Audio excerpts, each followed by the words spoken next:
Hi, everybody. I'm going to lift us up a little higher. I don't know that that helped at all. I am just coming on today because I'm going to be out of town tomorrow and had a few minutes in between classes and appointments. So I'm really, hi, Alyssa. I'm really here to answer questions about birth trauma, about triggers from traumas. So we have a lot of, trigger warnings and oh mamas, but I kind of wish we could go through life with a trigger warning that looks a little bit like I'm getting ready to share something with you. But before I do, I want to make sure that this is something that is not going to be a trigger for you. I think that's just a thoughtful practice. And sometimes I just want our huge, wonderful group of women and mothers to know that sometimes when a mother has experienced loss or was traumatized during childbirth, or has been trying to get pregnant and has not been able to, or even just recently lost a beloved pet, that those things all, when we read on Oh Mamas without that trigger warning, like if I know that my heart is really tender right now, that I can choose to not read further, that I just want to talk about diaper rash today, and that's as far as I can handle. So I'm interested mostly in just talking about trauma and how it affects us. And the word trigger warning has kind of become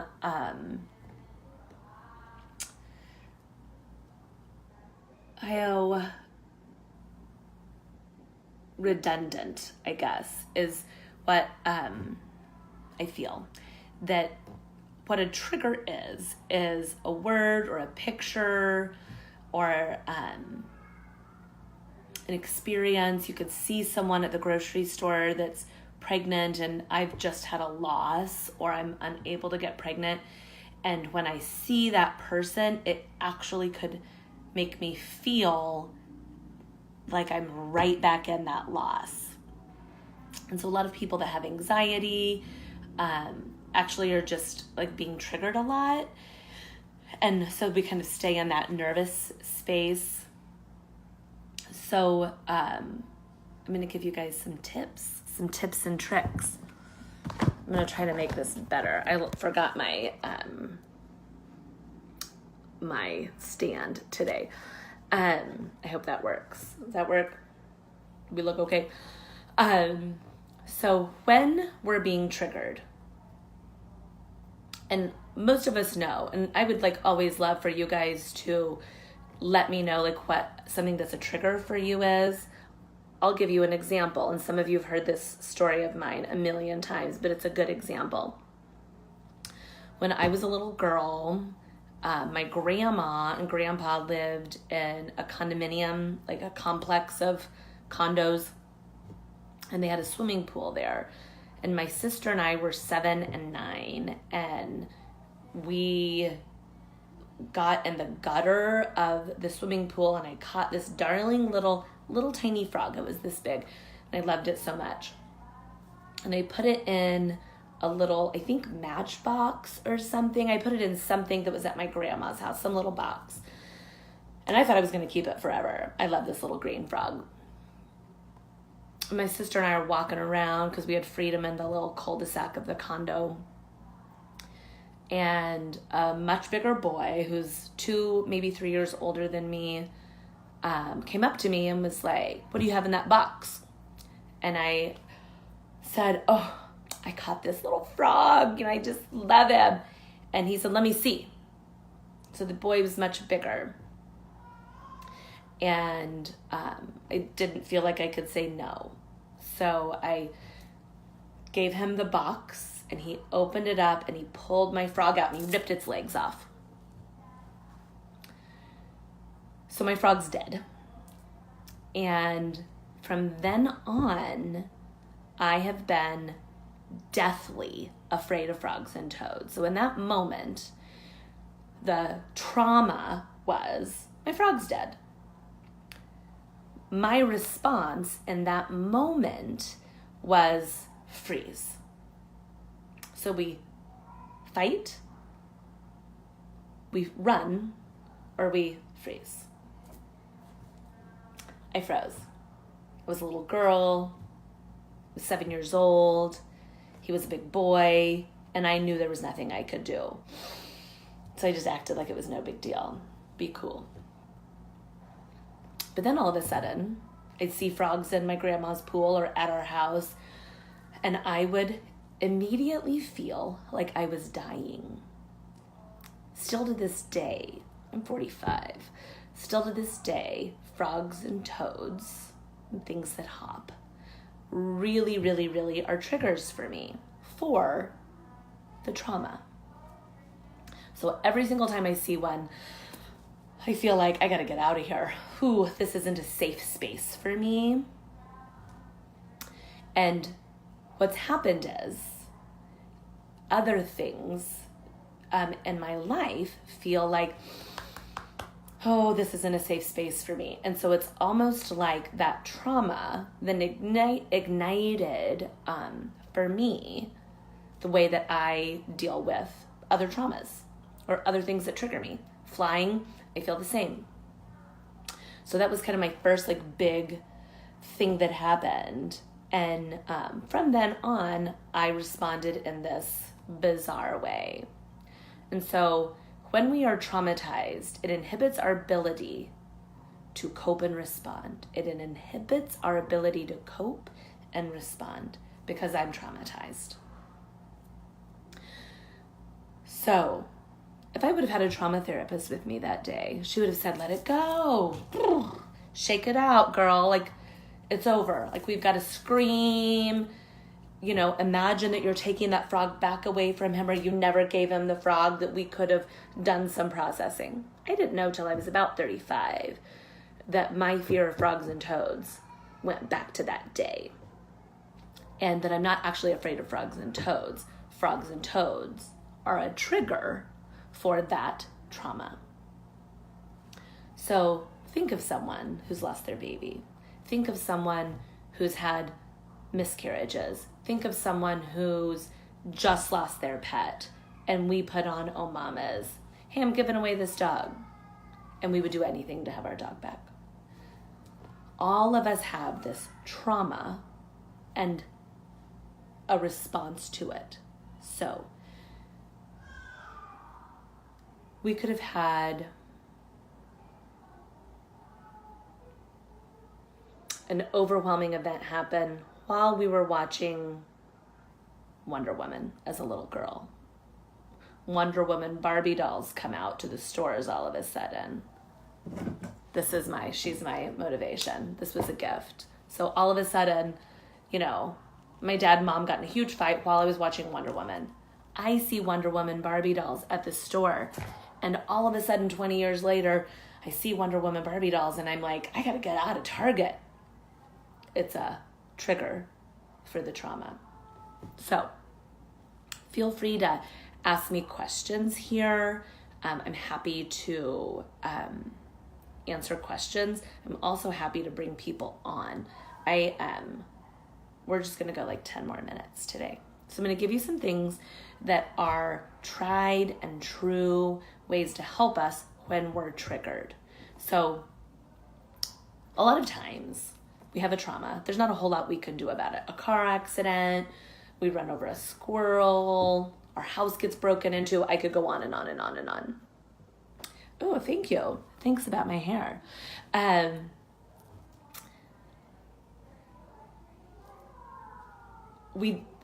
we just have traumas in our lives.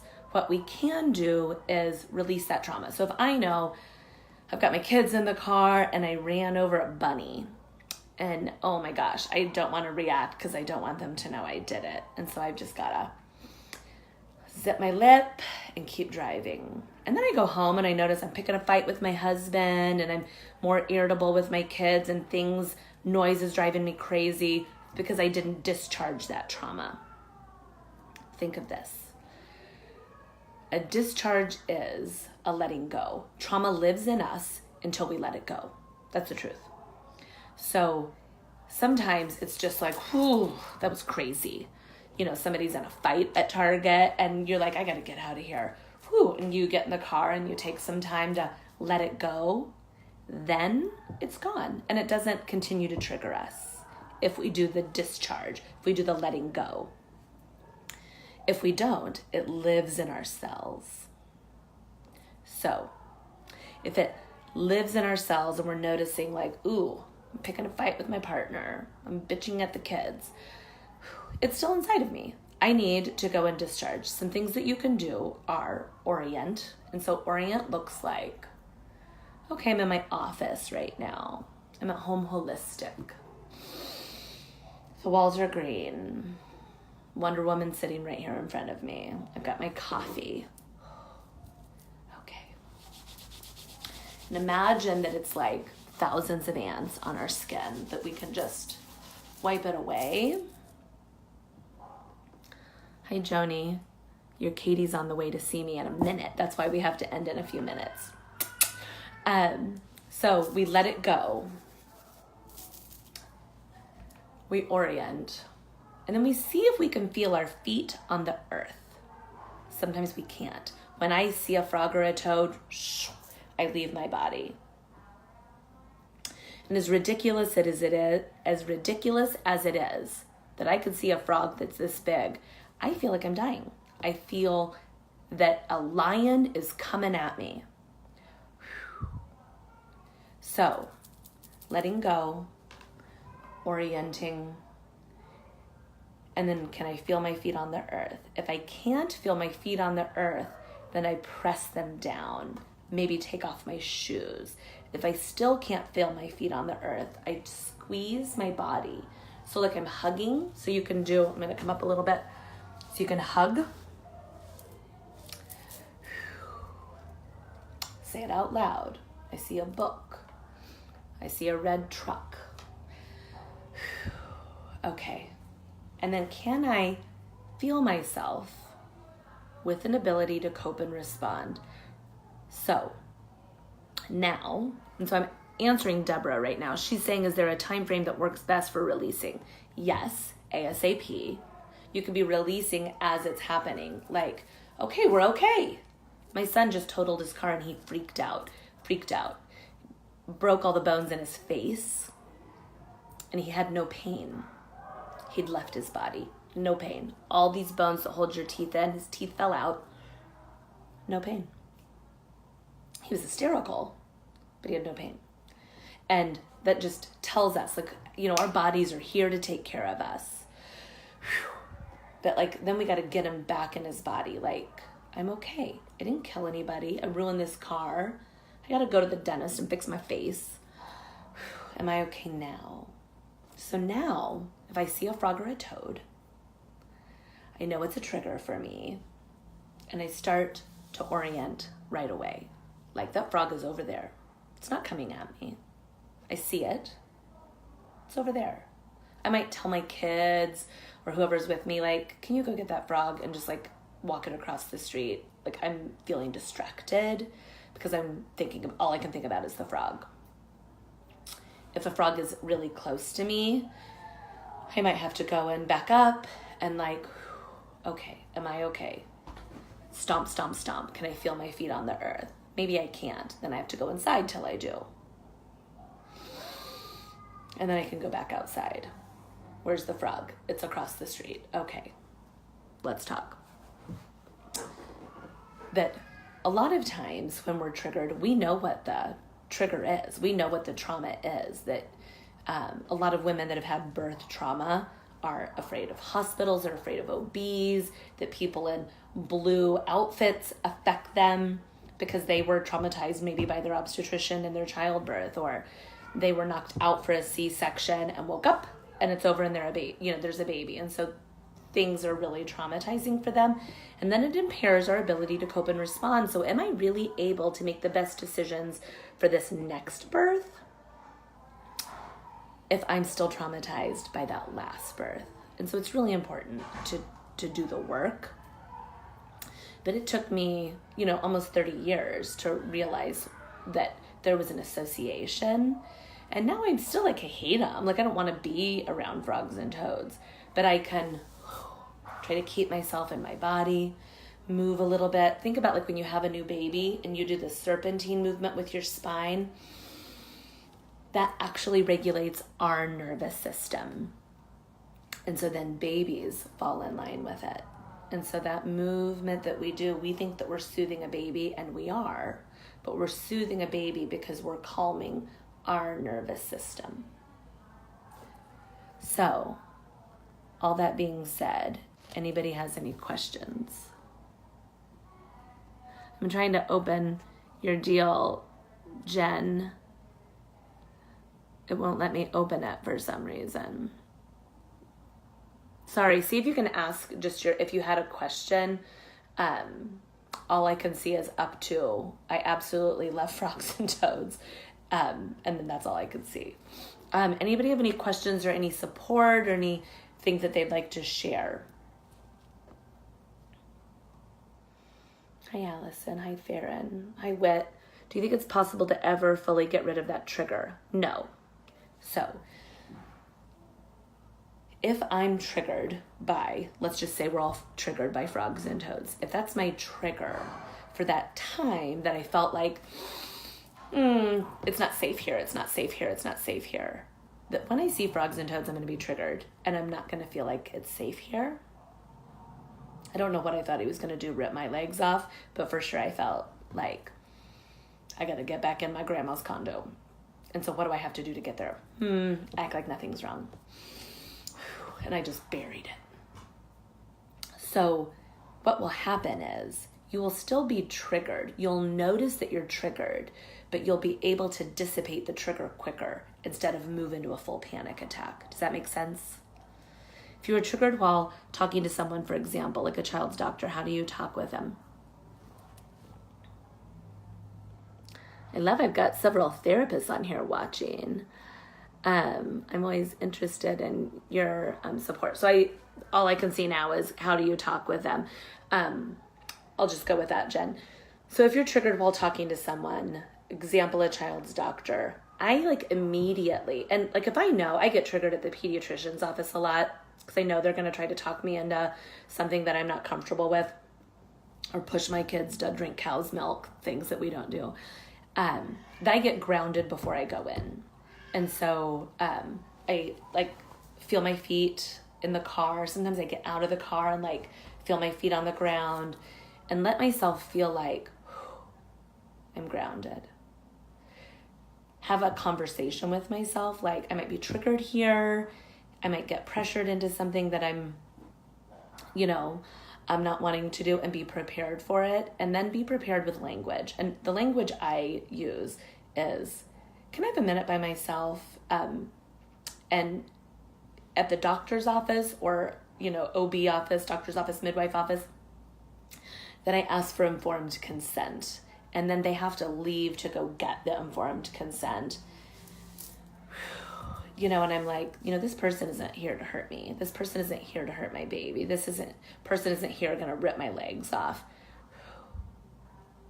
And if I don't feel like I'm myself, I just don't make a decision that day. It could be something as simple as my kid's got an ear infection and they're recommending antibiotics. I still ask for informed consent.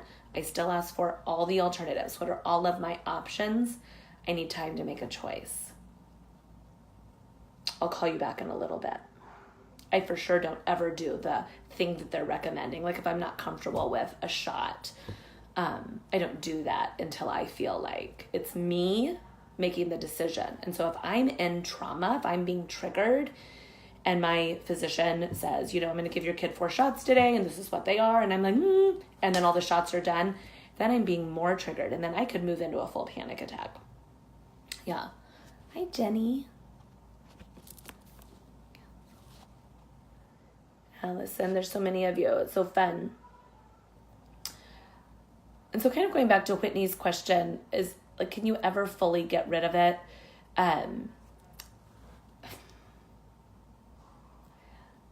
I think there's a possibility, and I think it depends on how much it's affecting you.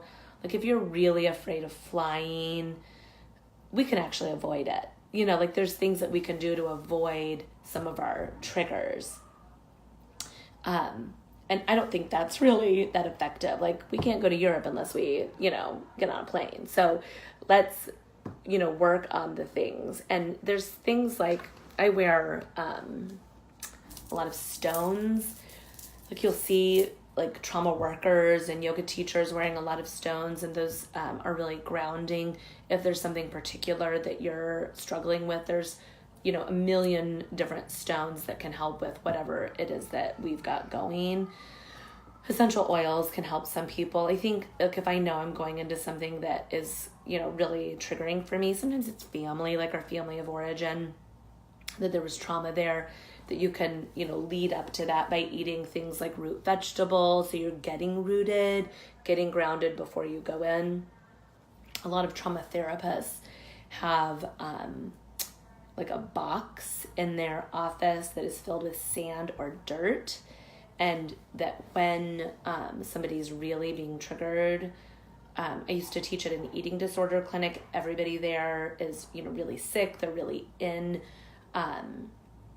treatment because of trauma, and it's affected them so much that they've got a severe eating disorder, and they could be triggered daily. Food's triggering for them, other people's triggering for them, people that say you look great, that triggers them. When I was teaching yoga there one time, I had a woman that had a full disassociation. It was like it was happening to her in that moment, and so she we just moved her out of the yoga class, of course. And then she's, moving her hands through the soil, and that's really grounding. And there can be things like, if you're really having a lot of triggers, having, words that you say to yourself, like a safe statement. I am Ashley. My name is Ashley. I am 45. I am at work. It is whatever today's date is. Who knows? I don't know.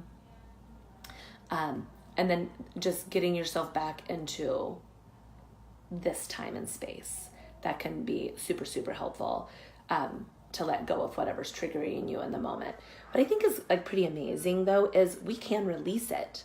So that panic attacks, or the way it affects us, like, I used to not go to the country. I didn't camp because of the fear of frogs and toads. I did not go.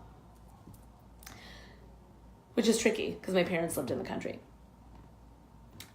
And sometimes I would have my husband carry me to the house with my eyes closed. It's crazy. When I was a little girl, I'd memorized the movement of our sidewalk so I could get out of the car and run up the sidewalk with my eyes closed. So I just didn't see what was going on over there with the little hoppers.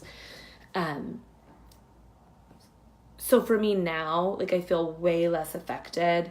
And I just try to like keep myself grounded in places that I have a higher likelihood of being in that specific trigger. So, we can be on like another minute or so. Anybody else have any questions or stories they'd like to share? Or support that they need today? Who's Oh Mama's KC? I see Oh Mama's KC is on here. Is that you, Jess? That's so weird. I don't know who that is. I think that's me, but it's not. Yeah, so what I will do is I'll leave this video up, and then if you want to share that, we'll just talk about triggers and trauma, and and know that it's, I think therapy is great. I think yoga is really great. We have 2 yoga classes every month that is yoga for anxiety. Those classes are for triggers that one is taught by myself or Mandy Hubbard. We're both yoga teachers and we're both therapists. And that class is yoga for anxiety, and it's really teaching you movement and breath that helps us get through, movements, grounding movements, things that feel like, that's my release. If I'm like, I'm going to say the F word right now and lose it on this nurse, whatever's going on, that like, I need a minute to just like think about this. Can I have informed consent? I'm going to read the informed consent. While I'm reading the informed consent, I'm pressing my feet into the earth. And all of those things help us like feel recentered. And then it's just like amazing gift that then I'm like, oh, I can do that. And then you watch the trigger last less long. That's hard. And then the other one is Yoga Nidra for anxiety. And it's for anxiety, stress, trauma triggers. And Sammy Aaron teaches it, and she is a meditation master. She is so amazing at Yoga Nidra. And so it's a long guided meditation that's supported and safe. And that guided meditation helps to actually release, like take the trauma out, let it go. Think of this before I end. Imagine like we all have a purse or a backpack or a diaper bag, and it's just filled with stuff. And we keep filling it, we keep filling it, we keep filling it. And what we could do is dump it out.